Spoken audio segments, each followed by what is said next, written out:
It's not anything that's going to happen, and I'm not going to be taking legal advice anytime soon from Donald Trump. Senator, you know, my response when Donald tossed this attack out there was simply to tweet out a video of Fonzie from Happy Days jumping a shark and to move on. These attacks, this is the silly season of politics, and there's a reason. What is not in those statutes is the definition of a natural-born citizen. You got to go back again to the Naturalization Act of 1790. Ted Cruz mentioned the Naturalization Act of 1790 when he says 3 years after the Constitution is ratified, an act is passed by Congress that spells out that the child of a citizen, wheresoever born, is a natural-born citizen, 1790.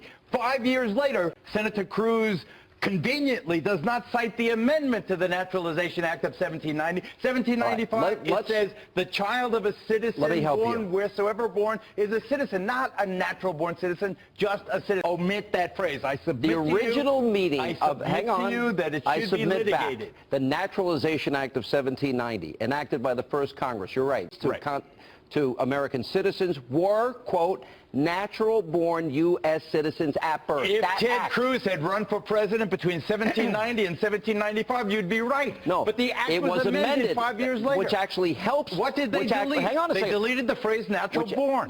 The act also provided the same thing. If anything, that was the more stringent requirement. This will be litigated by the federal courts. It won't be a declaratory judgment. Trump is wrong about that. You just can't ask a court for a declaratory judgment. There has to be a lawsuit brought. It can be brought by Trump. Trump has standing. He's personally aggrieved by Ted Cruz running Congress, when they had changed the law, they made it easier. They made it easier for American citizen parent to pass birthright citizenship. But not to be president. Let's go. Tom, we'll go to you. You're the other. Go ahead.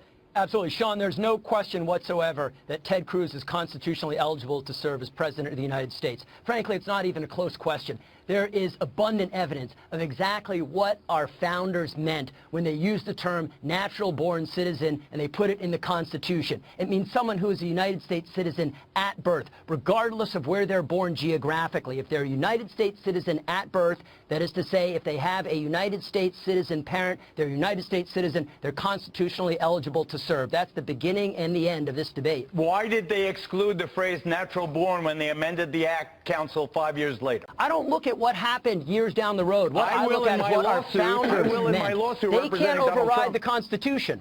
They can't override the Constitution. And so if you look at what subsequent Congress said or what a Harvard Law School professor said in the 1970s, that doesn't supersede what the founders put in the Constitution. And the meaning of natural-born citizen abundantly clear. The founders were still alive and still functioning in 1795, and I submit to you they left out that phrase for a reason.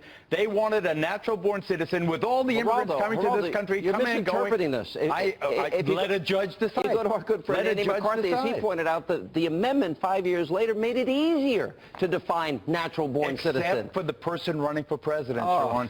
35 years old, a resident for 14 years, and a natural-born citizen, not just a citizen, but now I go back. I'd like to say all you have to do, Sean, is take a look around and find out that the Constitution is being trampled daily in this country. So we really need to take a step back and see what's going on here. But I would also like to say that the only reason we're having this discussion is because the Cruz campaign responded to a media report that said Donald Trump brought this issue up when in fact he did not. So the question here really isn't the birther question, which a lot of people are asking. Everyone knows Senator Cruz was born in Canada. No one's even questioning the fact of whether or not he's a citizen. Everyone knows that he's a citizen of the United States and just renounced Canadian citizenship about 18 months ago.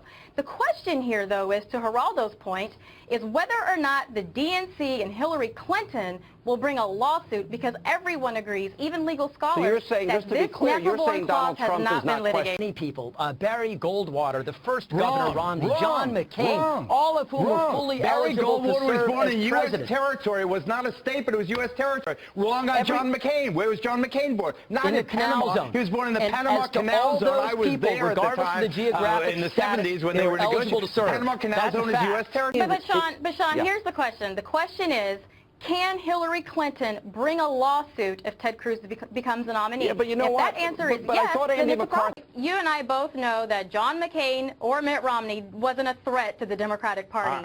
In this case, the Republican nominee will be a threat to the party. I think that Senator Ted Cruz is a great conservative who can run against an incumbent liberal, Justin Trudeau, in Canada.